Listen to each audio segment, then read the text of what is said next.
नमस्कार दोस्तों, वैदिक कल्चर यूट्यूब चैनल पे आपका एक बार फिर से बहुत बहुत स्वागत है। शरद पूर्णिमा की रात सिर्फ यह कथा सुनने वाले और पढ़ने वाले हो जाते हैं करोड़पति।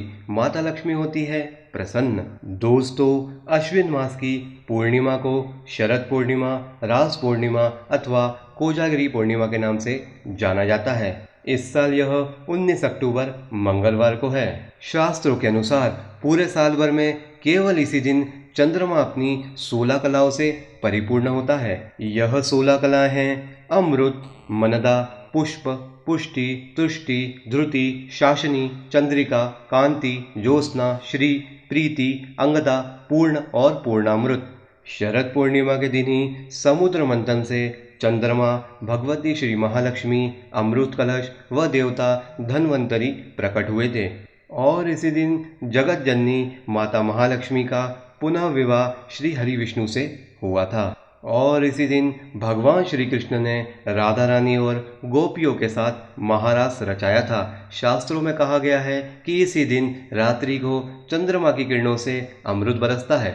इसी कारण इस दिन संपूर्ण उत्तर भारत में और मध्य भारत में खीर बनाकर रात्रि के समय चंद्रमा की किरणों में रखने का विधान है। शास्त्रों में कहा गया है कि शरद पूर्णिमा की रात माता महालक्ष्मी व भगवान विष्णु भ्रमण के लिए वैकुंठ लोक से धरती लोक पर आते हैं और जो भक्त इस दिन व्रत उपवास रखकर ब्रह्मचर्य का पालन कर माता महालक्ष्मी व भगवान विष्णु की पूजा अर्चना करता है तथा शरद पूर्णिमा व्रत की कथा पढ़ता है या फिर सुनता है तो भगवान विष्णु व माता महालक्ष्मी की कृपा से उसके 7 पीढ़ियों तक की गरीबी नष्ट हो जाती है। वह कुबेर के समान धनवान बन जाता है। जो भक्त भजन कीर्तन करते हुए पूरी रात जागकर माता महालक्ष्मी का आह्वान व उनका मंत्र जाप करता है, माता महालक्ष्मी सदैव उसके घर में वास करती हैं और ऐसा भक्त जिस भी भौतिक वस्तु की कामना करता है, माता महालक्ष्मी प्रसन्न होकर उसे सहर्षि वस्तु प्रदान करती है। तो आइए दोस्तों, पहले जान लेते हैं इस साल शरद पूर्णिमा के शुभ मुहूर्त, उसके बाद कथा की शुरुआत करते हैं। पूर्णिमा तिथि का आरंभ 19 अक्टूबर को शाम 7 बजे से पूर्णिमा तिथि समापन 20 अक्टूबर को रात 8:20 पर। शरद पूर्णिमा का शुभ मुहूर्त चंद्रमा के उदय के बाद। तो आइए दोस्तों, अब कथा की शुरुआत करते हैं। बहुत समय पहले की बात है। एक नगर में एक सेठ व उसकी 2 बेटियां रहती थीं। दोनों पुत्रियां पूर्णिमा का व्रत रखती थीं, लेकिन बड़ी पुत्री पूरा व्रत रखती थी और छोटी पुत्री अधूरा व्रत रखती थी। विवाह के पश्चात बड़ी बहन, जो पूरी श्रद्धा व विश्वास से व पूरे विधि विधान के साथ व्रत रखती थी, उसने एक स्वस्थ संतान को जन्म दिया। परंतु जो छोटी पुत्री अधूरा व्रत रखती थी, उसका यह परिणाम हुआ कि छोटी पुत्री की संतान पैदा होते ही मर गई। वह बहुत रोने लगी। उसने पंडितों से इस बात का कारण जानना चाहा तो पंडितों ने बताया कि तुम शरद पूर्णिमा का अधूरा व्रत रखती थी, जिसके कारण तुम्हारी संतान पैदा होते ही मर गई, जिसके कारण तुम्हें व्रत का फल तो नहीं मिला, उल्टा पाप अलग से लगा। पंडितों की बात सुनकर इस बार छोटी बेटी ने पूर्णिमा व्रत पूरे विधि विधान से किया, लेकिन पूर्णिमा आने के पहले ही उसने एक बेटे को जन्म दिया, पर दुर्भाग्यवश वो फिर से मर गया। उसने अपने मरे लड़के को एक पाटे पर लेटाकर ऊपर से कपड़ा ढक दिया और फिर बड़ी बहन को बुलाकर लाई और उसे बैठने के लिए वही पाटा दे दिया। बड़ी बहन जब उस पर बैठने लगी तो उसका घाघरा बच्चे को छू गया।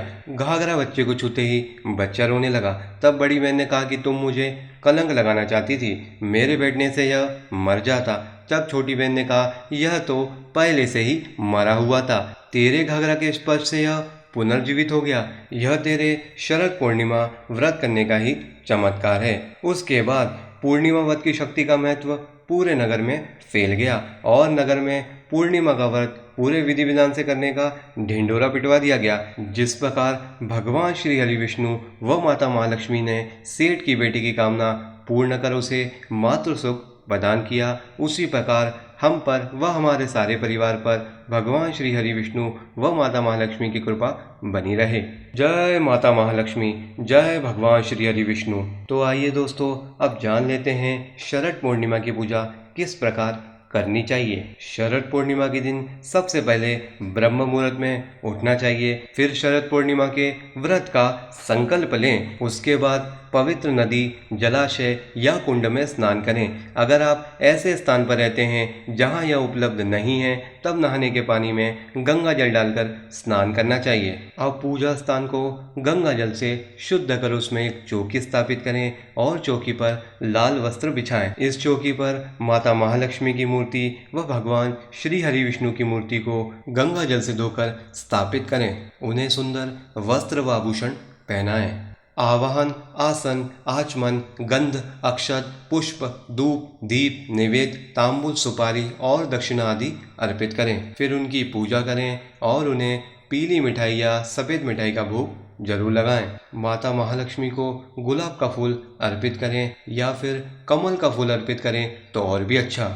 शाम के वक्त अपनी सामर्थ्य के अनुसार मिट्टी के दिए में गाय का घी भरकर उसे जलाएं। शाम के वक्त गाय के दूध से खीर बनाएं व उसे चांदी या मिट्टी के बर्तन में भरकर चंद्रमा की खुली रोशनी में रख दें। फिर पूरी रात जागते हुए विष्णु सहस्त्र नाम, श्री सूक्त का पाठ, भगवान श्री कृष्ण का मंत्र अथवा उनकी महिमा, गीता का पाठ, कनकधारा स्तोत्र, माता महालक्ष्मी के मंत्र का जाप करें। पूजा के समय सबसे पहले भगवान गणपति की आरती वंदना अवश्य करनी चाहिए।